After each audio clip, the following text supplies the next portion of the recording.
আপনি একটু চিন্তা করেন, এই কর্ণপুর এলাকার মধ্যে কত লক্ষ গাছ আছে, এক একটা গাছে কত হাজার হাজার লক্ষ লক্ষ পাতা আছে। প্রত্যেকটা গাছ যদি সমন্বয় করে হিসাব করেন কত কোটি কোটি পাতা আছে একটা এলাকার গাছের মধ্যে। আল্লাহ কোরআনে কারিমের মধ্যে বলেন একটা গাছের একটা পাতা পর্যন্ত পড়ে না যেই পাতা সম্পর্কে আল্লাহ জানেন না। এমন হয় না, একটা গাছের পাতা যদি আল্লাহর হুকুম ছাড়া না ঝরে না পড়ে, তা আমার আপনার জীবনের বড় বড় বিপদ আল্লাহর হুকুম ছাড়া আমার আপনার কাছে আসে না। এটা আল্লাহ দিয়েছেন, দূর করবেন কে? বলেন দূর করবেন কে? নবীজি সাল্লাল্লাহু আলাইহি ওয়াসাল্লাম তিরমিজি শরীফের এক হাদিসের মধ্যে বলেন, মা ইউসিবুল মুমিনা মিন ওয়াসাবিন ওয়ালা নাসাবিন ওয়ালা সাকামিন ওয়ালা হাযানিন হাত্তাল হাম্মি ইউহাম্মুহু ইল্লা কুফিরা বিহি মিন সাইয়্যাতি।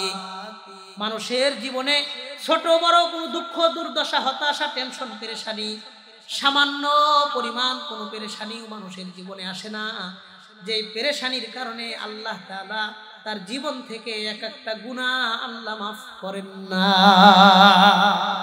প্রত্যেকটা বিপদের মোকাবেলায় আল্লাহ মানুষের জীবন থেকে এক একটা গুনাহ মাফ করে দেয়। সুবহানাল্লাহ। তিরমিজি শরীফের 2399 নম্বর এক হাদিস, 2399 মানে 2400 নম্বরের এক হাদিস আগে আবু হুরায়রা রাদিয়াল্লাহু আনহু এই হাদিস বর্ণনা করেন। وعن أبي هريرة رضي الله عنه قال قال النبي صلى الله عليه وسلم নবীজি বলেন মা ইয়াজালুল বালাউ বিল মুমিনি ওয়াল মুমিনাতি ফি নাফসিহি ওয়া ওয়ালাদিহি ওয়া মালিহি হাত্তা ইয়ালকাল্লাহ ওয়া মা আলাইহি খাতিয়া।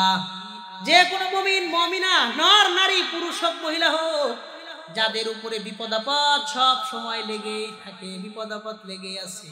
ফি নাফসিহি নিজের জীবনের উপর বিপদ, ওয়া ওয়ালাদিহি নিজের সন্তানাদির উপর বিপদ, ওয়া মালিহি নিজের সম্পত্তির উপর বিপদ। একটা বিপদ দূর হতে আর একটা বিপদ চলে আসে। এক সন্তান অসুস্থ, সুস্থ হইতে না হইতে আর একটা আবার অসুস্থ হয়ে যায়।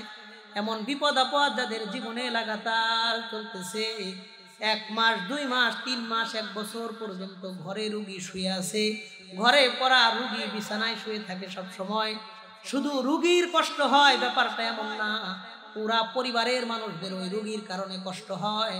নবী বলেন এমন যদি কোনো মানুষ থাকে যার উপর বিপদ আপদ লেগেই থাকে, হাত্তা ইয়ালকাল্লাহ ওয়া মা আলাইহি খাতিয়া, এক পর্যায়ে এই ব্যক্তি যখন মারা গিয়ে আল্লাহর সাথে সাক্ষাৎ করে তার জীবনের সবগুলো গুনাহ আল্লাহ মাফ করে দিয়ে নিষ্পাপ অবস্থায় আল্লাহর সাথে সাক্ষাৎ হয়ে যায়।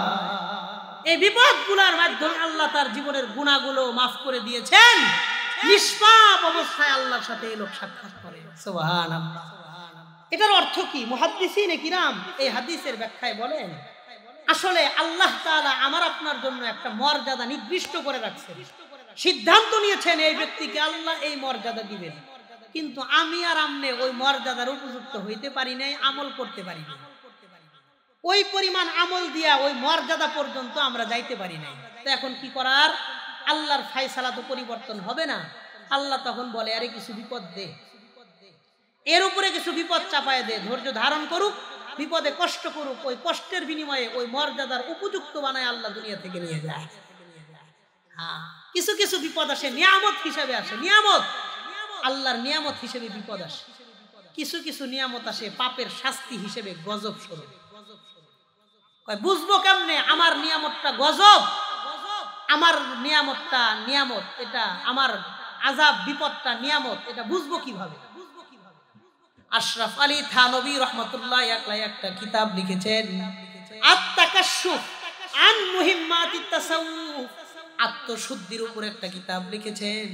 তিনি বলেন কোন মানুষ যদি বিপদের কারণে আল্লাহকে চিনতে পারে, বিপদের কারণে নামাজ ধরছে, বিপদে পড়ার পর থেকে ইসলাম মানে, বিপদে পড়ার পর থেকে সে দাড়ি রেখে দিছে, দিনের পথে ফিরে আসছে, তাহলে বোঝা যাবে এই বিপদটা আল্লাহ তাআলা তার জন্য নিয়ামত স্বরূপ পাঠাইছে। আর বিপদে পড়ার পর যদি এই লোকটা দিনের ক্ষেত্রে অবনতি, আগে নিয়মিত নামাজ পড়তো কিন্তু এখন নিয়মিত জুয়া খেলে, নামাজ পড়ে না। আগে সুদ খাইতো না, এখন নিয়মিত সুদ খায়। আগে ক্যারাম বোর্ড খেলতো না, তাস খেলতো না, জুয়া খেলতো না, চার দোকানে বসে আড্ডাবাজি করতো না, এখন সারাদিন অপকর্মগুলো করে। মনে রাখবেন, এই বিপদ তার জন্য আল্লাহর নিয়ামত না, এই বিপদটা তার জন্য আল্লাহর গজব স্বরূপ তার কাছে আসছে। বিপদ মানুষের জন্য নিয়ামত হয়, বিপদ মানুষের জন্য আযাবও হয়। আল্লাহ আমাদের বিপদগুলোকে নিয়ামত স্বরূপ দেখে বিপদের মুহূর্তেও ধৈর্য ধারণ করে বেশি বেশি আল্লাহমুখী হওয়ার তৌফিক দান করেন, বলেন আমিন। একটা কিতাব আছে, কিতাবের নাম হলো মাদারিজুস সালিকিন বাইনা মানাজিল ইয়্যাকা না'বুদু ওয়া ইয়্যাকা নাস্তাঈন। সুন্দর একটা কিতাব, আল্লামা ইবনু কাইয়িম আল জাওজিয়্যা রাহিমাহুল্লাহ তার লেখা মাদারিজুস সালিকিন বাইনা মানাজিল ইয়্যাকা না'বুদু ওয়া ইয়্যাকা নাস্তাঈন। এই কিতাবটাতে তিনি বোঝানোর চেষ্টা করেছেন যে আমরা যে সূরা ফাতিহার মধ্যে পড়ি ইয়্যাকা না'বুদু ওয়া ইয়্যাকা নাস্তাঈন, আল্লাহ আমরা আপনার ইবাদত করি, আপনার কাছে সাহায্য চাই। ইয়্যাকা না'বুদু, আল্লাহ আমরা আপনার গোলামি করি, ওয়া ইয়্যাকা নাস্তাঈন, আপনার কাছে সাহায্য চাই। এই কথার অর্থ কি? অর্থ হলো আমরা গোলামি করি আল্লাহর, তো বেতন চামু আল্লাহর কাছে, মানুষের কাছে। আপনি এক ফ্যাক্টরিতে চাকরি করেন, আর এক ফ্যাক্টরিতে বেতন চাইলে আপনাকে বেতন দিবে না, বেতন তো দিবে না। আপনি চাকরি যেখানে করেন ওইখানে গিয়ে বেতন তালাশ করেন। তো আমি আপনি চাকরি করি, ইবাদত করি, গোলামি করি কার? এই জন্য আমার আপনার যখন যা প্রয়োজন আমি আপনি চাইব কার কাছে?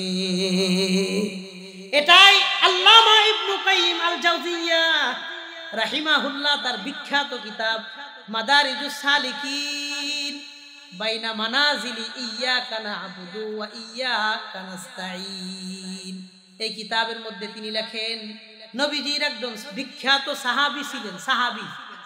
সাহাবীর নাম হলো ইমরান ইবনে হুসাইন রাদিয়াল্লাহু তাআলা আনহু।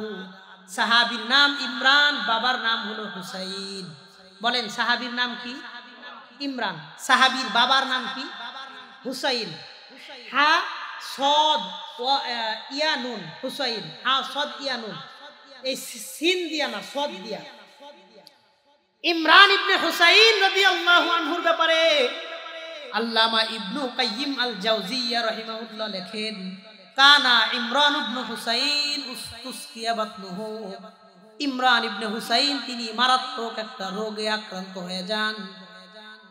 তার যে রোগ ছিল ওই রোগের নাম হলো সুদ রোগ। আমার আপনার শরীরের মধ্যে যতগুলো রোগ আছে এই রোগের মধ্যে রক্ত থাকে, রক্ত। ইমরান ইবনে হুসাইন রাদিয়াল্লাহু আনহু তার শরীরের সমস্ত রোগের রক্তগুলা তখন পানি হয়ে গেছে, পুরা শরীরের রক্তগুলা পানিতে রূপান্তরিত হয়ে গেছে। ইবনু কাইয়িম জাওজিয়া বলেন ফাবাকিয়া মুলকান আলা যহরিহি মুদ্দাতান তাওয়িলা, তিনি তার বিছানার উপর লম্বা সময়, জীবনের একটা লম্বা সময় ঘরে পড়ে বিছানায় শোয়া অবস্থায় তিনি কাটায় দিয়েছেন, লম্বা সময়।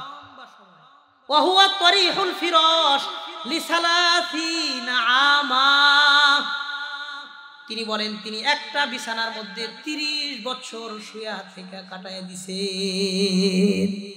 30 বছর, 1 বছর না, 2 বছর নয়, 3, 4, 5 বছর, 10 বছর নয়, 30 বছর একজন সাহাবী তার বিছানার উপর শুয়া কাটায় দিছে, পিঠের উপর ভর করে শোয়া অবস্থায় কাটায় দিয়েছেন। আল্লামা ইবনু কাইয়িম আল জাওজিয়্যা রাহিমাহুল্লাহ বলেন লা ইয়াকুমু ওয়া লা ইয়াকুদু, এই 30 বছরে তিনি উঠা দাঁড়াইতেও পারেন নাই, উঠা বসতেও পারেন নাই, শুধু মুখ দিয়া সামান্য পরিমাণ কথা তিনি বলতে পারেন, দাঁড়াইতেও পারেন না, বিছানা থেকে উঠা বসতেও পারেন না। ওয়াকাদ তাম্মা তাজহিজু সারিরিল্লাহু লিকাযাই হাজাতিহি, তার খাটের নিচ দিয়া ছিদ্র করা হয়েছিল, এই ছিদ্র দিয়ে তার পেশাব পায়খানাগুলো পরিষ্কার করত। 30 বছর পর্যন্ত বিছানায় তিনি শোয়া। তার পরিবার তার কাছে বসে বসে কান্নাকাটি করতেন। সাহাবী বলতেন তুমি কান্নাকাটি কইরো না, হাদিহি নি'মাতুম মিনাল্লাহ লা নাকমাতুন, এটা আমার রবের পক্ষ থেকে আমার জন্য নিয়ামত, আমার জন্য এটা কোনো শাস্তি না। আমার রব আমাকে এটা নিয়ামত দিবেন, তুমি টেনশন করবা না, তুমি মন খারাপ করবা না, তুমি কোনো কান্নাকাটি করবা না। এই ইমরান ইবনে হুসাইনকে একদিন একজন সাহাবী দেখতে আসছেন। ওই সাহাবীর নাম হলো মুতাররিফ ইবনে আব্দুল্লাহ। সাহাবীর নাম মুতাররিফ। বলেন কি নাম? মুতাররিফ। মুতাররিফ ইবনে আব্দুল্লাহ রাদিয়াল্লাহু আনহু এই সাহাবীকে দেখতে আসছে। ইয়াদাতুল মারিজ ইসলামে অনেক গুরুত্বপূর্ণ ইবাদত, তিনি দেখতে আসছে। ফাদাখালা আলাইহি মুতাররিফ ইবনে আব্দুল্লাহ। মুতাররিফ ইবনে আব্দুল্লাহ তার কাছে আসার পরে ফাজআলা ইয়াবকি, তিনি অঝরে কাঁদতেছেন, চোখ দিয়ে অঝরে পানি পড়তেছে। হাত্তা তাবুল্লা লিহিয়াতুহু, মুতাররিফ ইবনে আব্দুল্লাহর দাড়িগুলো তার চোখের পানি দিয়ে ভিজে গেছে। কাঁদতেছে, চোখ দিয়ে পানি পড়ে, তার দাড়ি ভিজা, দাড়ি দিয়ে টপ টপ করে পানি পড়তেছে। ইমরান ইবনে হুসাইন মুতাররিফ ইবনে আব্দুল্লাহর ডাক দিয়ে বলেন, লিমাযা তাবকি ইয়া আখি, ভাইজান আপনি কান্না করেন কেন? আপনি কান্না করেন না। মুতাররিফ জবাব দিয়ে বলেন, রাদিয়াল্লাহু আনহু, তিনি জবাব দিয়ে বলেন, লিমা আরাকা মিন হালাতিকাল ফাজিআ, আরে আমি আপনাকে, খেয়াল করেন, আমি আপনাকে এমন কঠিন একটা দুঃখ দুর্দশা অবস্থায় দেখব, তা আমি জীবনে কোনোদিন কল্পনা করি নাই। আপনি না নবীর সাহাবী, আপনার উপরে আল্লাহ সন্তুষ্ট, রাদিয়াল্লাহু আনহুম ওয়া রাদু আন, আপনাদের উপরে আল্লাহ সন্তুষ্ট, আপনারাও আল্লাহর উপর সন্তুষ্ট, তা আপনার এমন কঠিন অবস্থা কেন? আপনার এই ভয়ঙ্কর অবস্থায় দেখবো আমি কোনোদিন কল্পনাও করি নাই। হযরত ইমরান বিন হুসাইন রাদিয়াল্লাহু আনহু তারে সান্ত্বনা দিয়ে বলেন, লা তাবকি, ভাইজান আপনি কান্না কইরেন না। এরপরে তিনি যেই কথাটা বলেছেন, জগৎ বিখ্যাত একটা কথা তিনি বলেছেন, ওই কথাটা শোনানোর জন্য আমি আপনাদেরকে এ পর্যন্ত নিয়ে আসছি। ইমরান ইবনে হুসাইন বলেন, ইন্না আহাব্বাল আশিয়াই ইলা নাফসি আহাব্বুহা ইলাল্লাহ, আমার আল্লাহর ফয়সালায় আমি এমন অবস্থায় আছি, আর মনে রাখেন আল্লাহর ফয়সালায় অনুযায়ী আমি সন্তুষ্ট, আল্লাহর ফয়সালায় আমি সন্তুষ্ট, আমার কোনো অভিযোগ নাই, আমার রবের ফয়সালায় আমি 30 বছর যাবত ঘরে পড়ে আছি, আমি সন্তুষ্ট আছি, আমার আল্লাহর ব্যাপারে কোনো অভিযোগ নাই, আল্লাহর ব্যাপারে আমার কোনো অভিযোগ নাই, আমি সন্তুষ্ট। তারপরেও দেখেন মুতাররিফ ইবনে আব্দুল্লাহ কাঁদতেছে। এবার ইমরান ইবনে হুসাইন বলেন, আলা উবাশশিরুকা বিশাইইন লাআল্লাল্লাহা আইয়ানফাকা, আমি আপনারে একটা সুসংবাদ দিতে পারি, শর্ত হলো ওয়াক্তুম আলাইয়া হাত্তা আমুত, আমি মরে যাওয়ার আগ পর্যন্ত আপনি কথা গোপন রাখবেন, এই কথাটা কাউরে বলবেন না। আপনাকে আমি একটা সুসংবাদের কথা শোনাতে চাই, কিন্তু এই কথাটা আপনি আপনার কাছেই গোপন রাখবেন, আমি মারা যাওয়ার আগ পর্যন্ত কাউরে বলবেন না।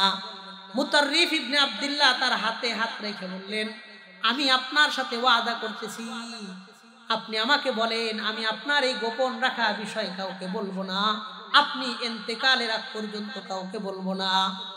ইমরান বিন হুসাইন রাদিয়াল্লাহু আনহু যে কথাটা বলেছেন, তিনি বলেন, ইন্নাল মালাইকাতা তাজুরুনি হাইসু ইয়ানামুন নাস, আরে আমার পরিবারের সদস্যরা যখন রাতের বেলায় ঘুমায় যান, আমার এই ঘরে দলে দলে দলে দলে আল্লাহর ফেরেশতারা প্রবেশ করে, ওয়ায়ুসাল্লিমুনা আলাইয়া ওয়া আনা আসমাউত তাসলিম, এই ফেরেশতারা আমাকে সালাম দেয়, আমি তাদের সালামের উত্তর দেই। এই ফেরেশতারা সুবহে সাদিক হওয়ার আগ পর্যন্ত প্রত্যেকটা ফেরেশতা আমি ইমরানের খেদমত করতে থাকে।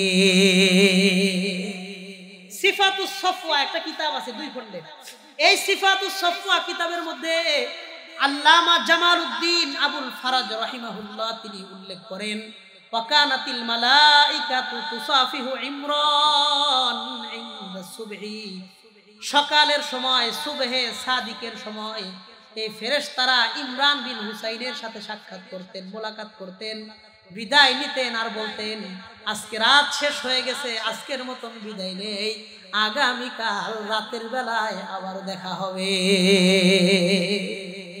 নবীজির যত যত সাহাবায়ে কেরাম ছিলেন, কোন সাহাবীর জীবনে এত বড় বিপদ আসে নাই যতটা কষ্ট করেছেন ইমরান ইবনে হুসাইন রাদিয়াল্লাহু আনহু। কিন্তু নবীজির কোন সাহাবায়ে কেরাম ফেরেশতাদের সাথে সাক্ষাৎ এবং মোলাকাত মুসাফাও করতে পারেন নাই, একমাত্র এই মর্যাদা ইমরান বিন হুসাইনকে দিয়েছেন কে? এই জন্য হাদিসের কিতাবে তাকে উল্লেখ করা হয় ওয়াহুয়া শাবিহুল মালাইকা, তিনি ছিলেন ফেরেশতাদের সাদৃশ্য। একজন তো বলেন ওয়াহুয়া আহাদুম মিনাল মালাইকা, তিনি তাকওয়া এবং বুজুর্গি আল্লাহর উপর সন্তুষ্টির কারণে এই পর্যায়ে চলে গিয়েছেন, তার মর্যাদা ফেরেশতাদের মর্যাদার সমকক্ষ হয়ে গেছে। ফেরেশতাদের মর্যাদার সমতুল্য আল্লাহ তারে বানায় দিয়েছে।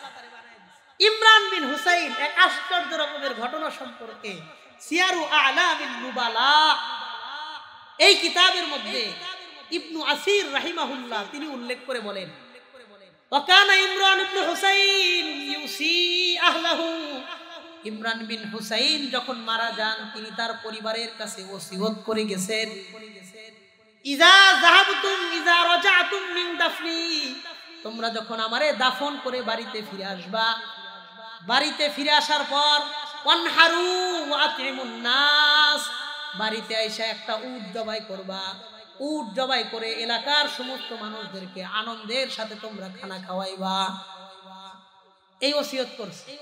Presents by Kuakata media centre. হক্কানি আলেমদের নিত্য নতুন ভিডিও পেতে আমাদের চ্যানেলটি সাবস্ক্রাইব করুন। কুয়াকাটা মিডিয়া সেন্টার, ইসলামিক বিনোদনের বিশ্বস্ত সঙ্গী।